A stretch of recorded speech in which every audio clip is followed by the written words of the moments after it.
It's breaking, but it's not surprising. Georgia ranked number one to start the season in 2023 in college football. I did think it was halfway curious that the number two team was Michigan, which I probably would have voted them number two as well. This is the coaches poll, and y'all can have at it down below. It goes Georgia, Michigan, Bama, Ohio State, LSU, SC, Penn State, Florida State, Clemson, and then Tennessee. Curious that Florida State is ranked in front of Clemson. That's got to be the first time that's happened since maybe 2016. Um, well, maybe 2017. Now that I think about it, because the Noles were number two in the country that year, and then got pile driven by Alabama. Um, yeah, look, I think this is probably coming into the season the right call. But we don't, there's just so much we don't know coming into this season. It seems like Georgia's positioned to win the national championship, or at least really compete for it again. I would not vote anybody in front of them. It does not mean they'll win the national championship. Those are not necessarily the same thing, but it was. I don't know that I would vote. I don't know. So 61 of the 66 votes were for Georgia being number one. I'm not sure why I'd vote someone other than Michigan number one, because Alabama, Ohio State both are dealing with quarterback situations coming into the season. Alabama's is the least settled of the top four teams. LSU checking in at number five. USC, Penn State, USC being number six. Now that I look at this, I mean, okay. Okay. I don't know what that really means. I mean, Penn State has been a perfectly adequate program. They're not scaring anybody on the national stage, I don't think. The SEC schools in the thing were Georgia at 1, Bama at 3, LSU at 5, Tennessee at 10, then Ole Miss at 22, and Texas A&M at 25.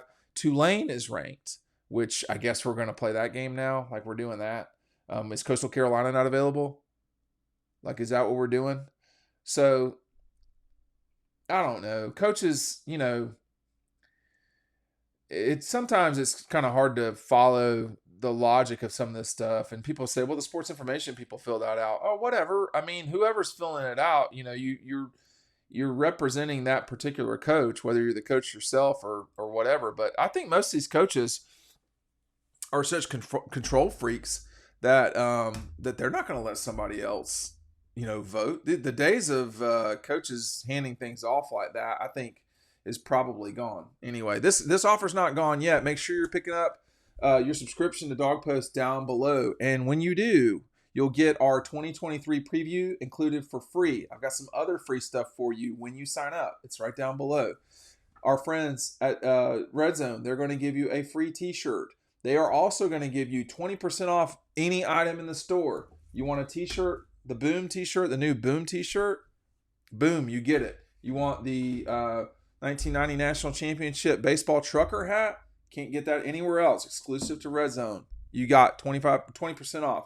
The Vince Dooley hat from the 84 Media Guide. You can do that too. You can do panoramic images, all that stuff. If you have gotten Double Dogs, you get a month for free off Dog Post if you sign up down below. Take advantage of this. There's a lot of y'all that have got the book. Take advantage of this. You're not going to want to miss out on this season. We've got reporting you're just not going to read anywhere else. That is a fact. So make sure that you're signing up down below. We have noisy competitors, and most of them are very good. They're more noisy than than good. Y'all can confront me in person, but anyway, it's a great opportunity to sign up for Dog Post and get a lot of stuff free. Nobody's getting anything free off this Georgia team. You beat these guys, you're going to have to earn it. Right now, the odds are, Georgia's at plus 220 to win the national championship. Alabama at plus 600 and Ohio State at plus 700. So, this makes complete and total sense. I don't believe in anything in terms of metrics that are not from Bill Conley at ESPN. All their other stuff is just completely not based in reality. I mean, that his stuff is.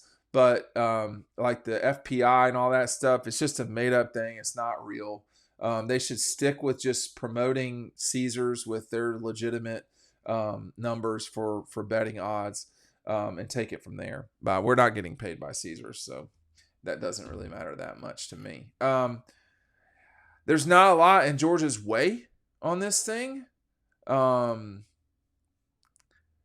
So they get the chance to kind of, unlike some of these other schools, Georgia gets the chance to build their way towards things. I mean, 2023, Michigan as well. I mean, Michigan's kind of got a joke of a schedule, to be honest with you. I mean, say what you want about Ohio State. I think this is fun. They open up with a conference game. They're playing at Indiana. Could they lose that game? No, I don't think so. But then later in the month, they've got Notre Dame. This looks like a really, fun schedule to sort of get you where you got to go, because the trip to Notre Dame will be an important one for Ohio State. I don't think that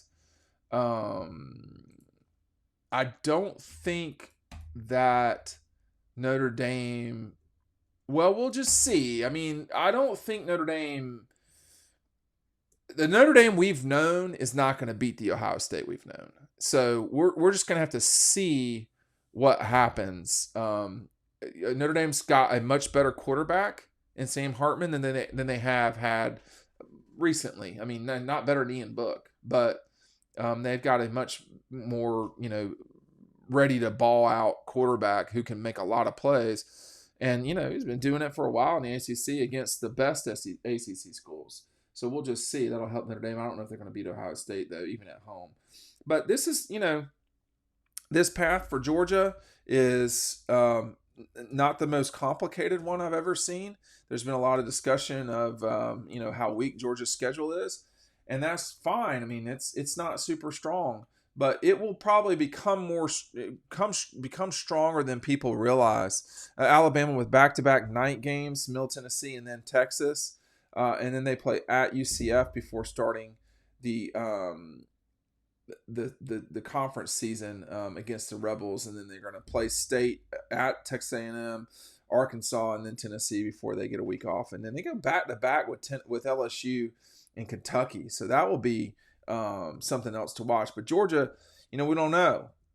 We won't really know with Georgia. I think you can see at the start of seasons what teams will look like, but I think you can tell pretty quick, because you can look at things. The thing about USC's situation is that the Trojans are playing an early game. So they're going to play San Jose State early on Pac-12 Network. Rest in peace. And then they got a week off between their game with Stanford, which is kicking at 10:30. Oh my God, 10:30 at night on Fox. I will be watching that one hard. And then they get a week off before Arizona State. And then later in the year, they're well, no, they're not. They're not off twice. They are technically, but if you don't play in the Pac-12 championship game, then you're not off.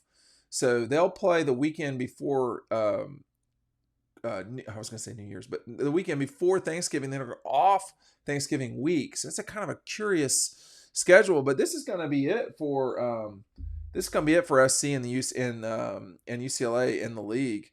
I'll be curious how I will be watching all of these games, because I think it's very important to watch the beginning of things. I mean, Tennessee last year, you could tell they were pretty good.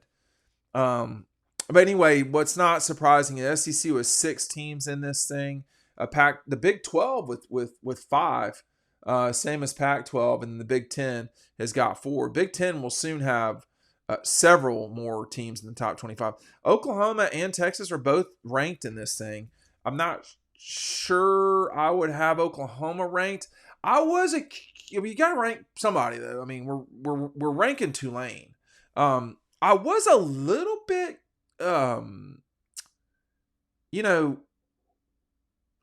couple things real quick. Number 26 is Iowa. Number 27 is South Carolina. Number 28 is Florida, which is a very curious development. Both Miami and Auburn are barely scraping up votes.